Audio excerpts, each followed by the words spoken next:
Okay, Assalamualaikum warahmatullahi wabarakatuh and hi everyone. This is video number 9. Okay, I repeat, this is video number 9 for chapter number 6. We will continue with the procedures for borrowing paper in this third step. Alright, the third procedures, which is on the cancelling charge out for returning record, meaning that when the record is returning after it been used, so what we will do in the record department. So usually what we will do is actually, okay, we will it happen when the papers are returned to the files, which is whether the user borrow the paper or the records as a whole. Okay, the cancelling of charge out will be happen after they return it back to the department. Alright, and the method used in the charge out system will determine who cancel charge out, which is determine what are the ways on how to do a cancelling on the charge out. Alright, so they have 3 ways here.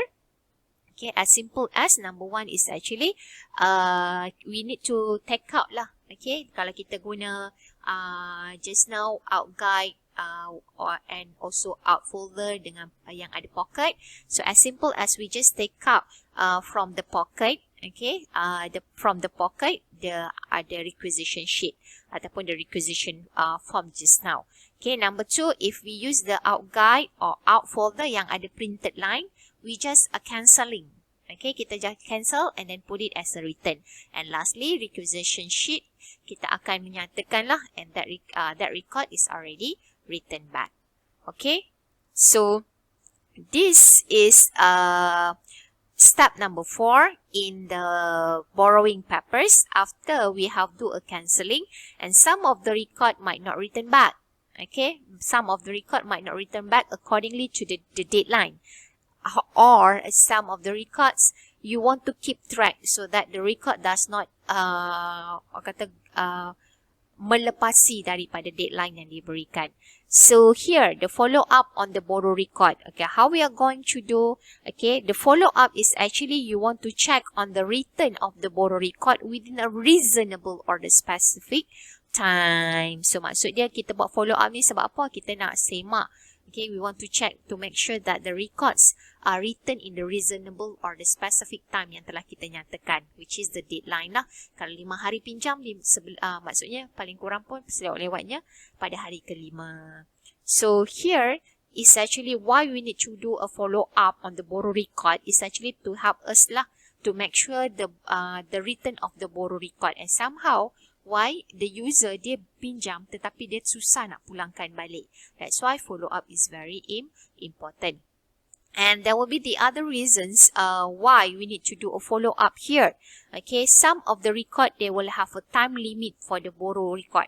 Alright, it will depend on the several factor, on the limitations of the time given for the record to be borrow. Maksudnya kenapa ada setengah record tu kita boleh pinjam lama, ada setengah record kita boleh pinjam hanya sekejap sahaja. Okay, they have a reason why. Okay, the length of the time that the record may remain out of the file area will varies with the user needs and also the company policy. Okay, from the few hours to the several months. Okay, in the Fosegen and Ginn textbook stated that the length of the time, maksudnya tempoh record itu berada di luar daripada kawasan pemfailan ataupun di luar daripada storage area, which is dipinjam keluar. Okay, akan bergantung, will be depend on the keperluan pengguna. Okay, number 1 is the user need. Number 2, we need to look into the company or the company or the organization policy regarding on the borrow record. Okay, they have 2 things: the needs of the user, and number 2 is the what are the policy in the borrowing of the records. Okay, this policy can be pinjaman, it can be done daripada beberapa jam sahaja kepada several months. Maksudnya ada setengah record dia boleh guna berapa jam sahaja. Okay, ada setengah record dia boleh dipinjam berbulan-bulan. So this will be varies because of the differences in the value of the record or the demand from the borrower for the same record. Maksud dia selain daripada the user needs and also the company policy, okay, we need to look into the other factors, for example, like the value of the records. Okay, as we learned that we have a 4 value of the record: important record, we have what we call important record, we have useful record, we have non-essential record, and also vital record. So when there is a vital records or a value of the record, definitely it need to be the user only can borrow for a few hours only. Okay, dia tak boleh pinjam up to several months. So that is the third reason why the time limit for the borrow record is different from one each other, because of the value itself. And number 4 is because of what? Because of the demand of the other borrow record. Sebab apa? Ada setengah record memang selalu ataupun on demand. Orang selalu nak pinjam. So bila record selalu nak pinjam, so tempoh pinjaman bagi seseorang peminjam will be limited or will be shortened, okay, as compared to the others. Alright. And the value here, we point out again about the valuable record. So the valuable record may not be borrowed more than 1 day. Maksudnya valuable record kita tak akan diberi pinjaman lebih daripada sehari selalunya. While the last valuable record, it can be borrowed for period of weeks. Untuk yang less valuable records, kita boleh pinjam, orang kata can be borrowed untuk dalam tempoh seminggu 2. Alright, but it's depend. Okay, and in general, it's actually sama ada nak tentukan how long the time period for the user to borrow the record. It will be looked into the considerations of the consideration yang menyatakan it's better to limit the period of time for the written record. Maksudnya adalah lebih baik sekiranya tempoh peminjaman tu kita limitkan.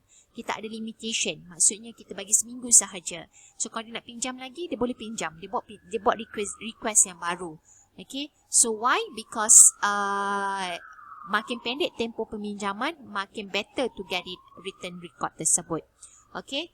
Yes, the shorten the time permitted, the better chance of the timely return of the borrow record. Tapi kalau kita bagi tempoh sebulan nak pinjam, so bila kita nak dapat pulangan balik sangat susah. Sebab apa? Tempoh sebulan tu sangat panjang. So kita kena kurangkan tempoh peminjaman. And again, like I mentioned just now, kalau orang tu nak pinjam, kita bagi tempoh pendek, tapi orang tu nak pinjam lagi, tak ada masalah. Kita bagi extended time. Okay, if the borrower still want to use the record. Okay, but you need to note on the requisition form that the person's extend the record.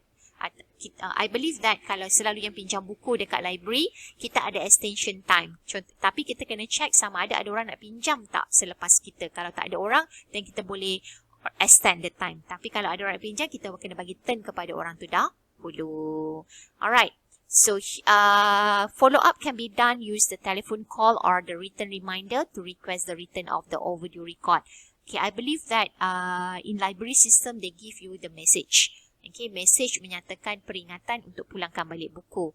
And somehow we can use on the phone call. Okay, bila kita buat phone call is much, kata, easier and a faster way to remind the individual to return the record. Okay. And to check for the overdue record, you can use one of the 3 basics method. Okay, this one require if you have a scanning, you can scan the record file. Is especially for the carrier folder. If the carrier folder will bring up only the selected information, so the original file will be in the file room. So you can scan the file room to know the overdue of the records. Okay, if you have. But if, like, say you don't have the scanning, you can simply to look into the charge out log.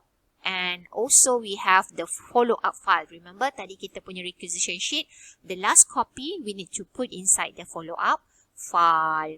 Alright. And this is scanning the file. Okay, like I mentioned just now, if you have the scanner and you have the barcode. Okay, and this is actually can work for relatively small and inactive filing system lah. Tapi kalau filing system you besar, is very difficult to handle. Okay, and this is about charge out. Just now, you can look on the charge out yang kita guna. Dia ada tulis tarikh overdue tersebut. Okay, the charge out will require information apa? Seperti record description, borrow name, charge out, due date written, date actually written, and the date for sending overdue notice. Okay, this is a logbook, the charge out log. Okay, it's a kind of logbook. Okay, on this information kita kena simpan lah. Okay, supaya kita boleh we can follow up on the file. And also the extended date if, like say, the record is been given the extended time to borrow. Alright, or you can simply use the follow-up file, because in the follow-up file we have the copies, okay, of the requisition form. And it's been called as, remember, it's very famous question.